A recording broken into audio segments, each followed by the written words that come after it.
Lois Alverna Bailey was born on May 16, 1930. She was born at the very beginning of the Great Depression.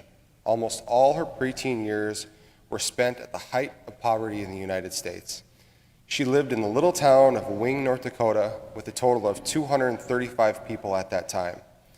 Including Lois, her parents had a total of 10 children.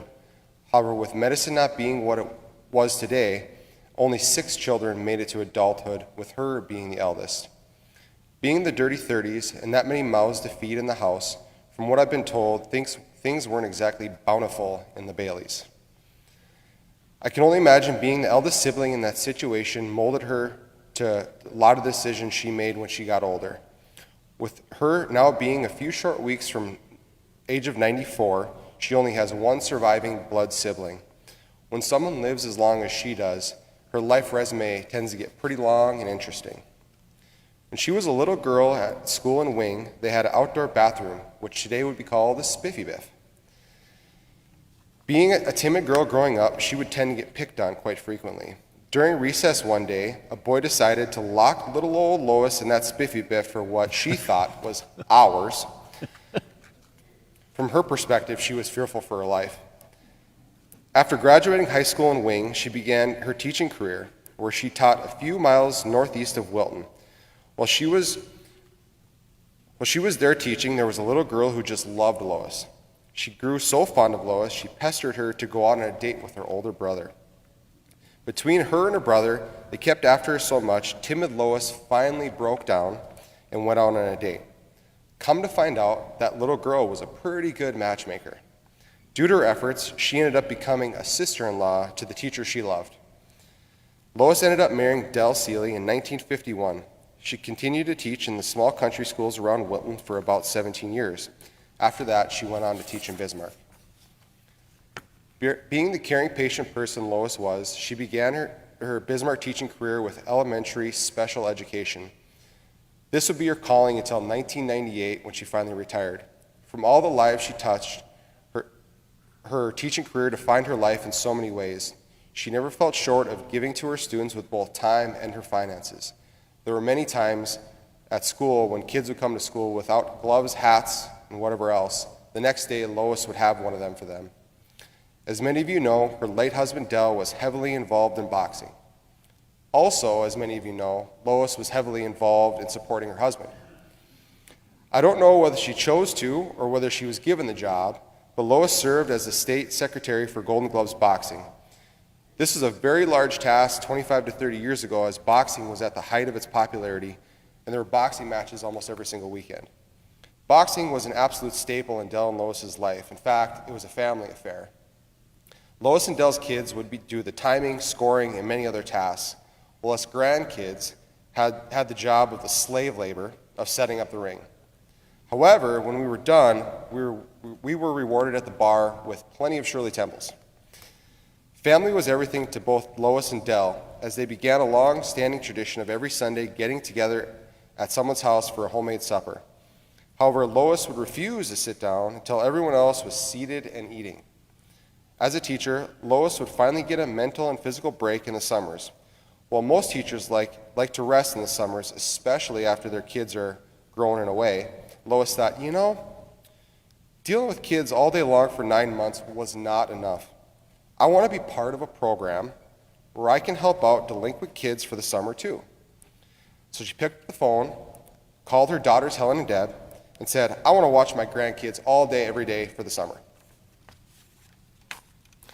In those summers, Lois would also run all of us kids around swimming lessons, baseball, basketball, and other camps.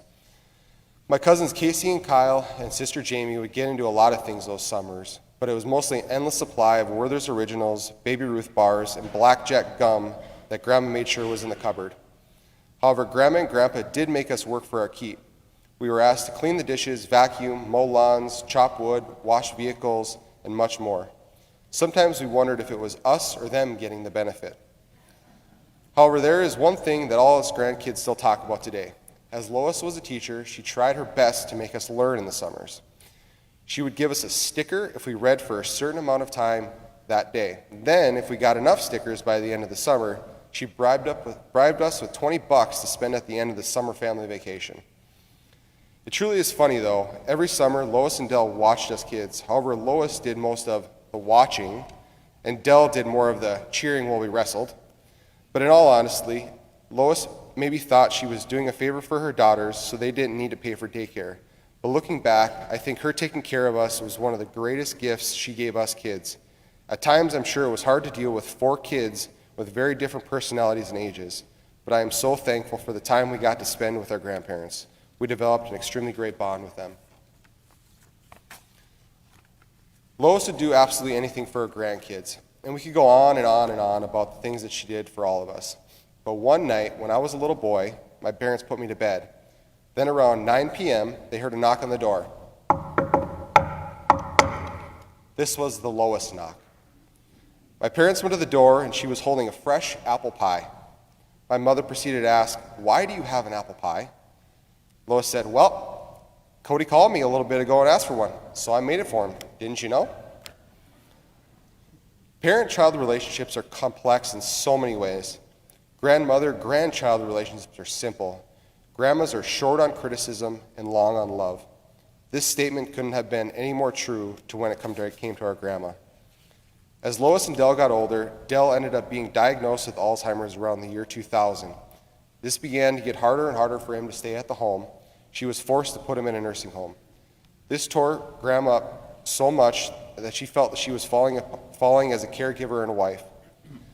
In all reality, there was no way Dell could continue to stay at home, but in true Lois fashion, she would pick her husband up every day mid-morning and check him out of the nursing home. This would turn into a lot of driving around every day because that's what he liked to do best. She would also bring along a wheelchair with him to get him in and out of the vehicles and take him to his grandchildren's activities. Then she would take him back to the nursing home every single day at about 8:30 p.m. Even when people told her to take a break and let someone else be his caregiver, she said to herself, "I want to spend every minute I can with him. And I'm not giving up on my husband. He's going to have the most normal life, even with this disease." She would do this for a whole year until her husband would pass away after 48 years of marriage. She would never admit this, but she was a very stubbornly selfless woman. These stories and highlights are simply just a few of our personal family stories, but the truth is there are many more memories with every one she's touched, stories that expand on how extremely patient, selfless, loving, and kind she was. She was a teacher and caregiver in the truest meaning, but most of all, she was loved and cherished.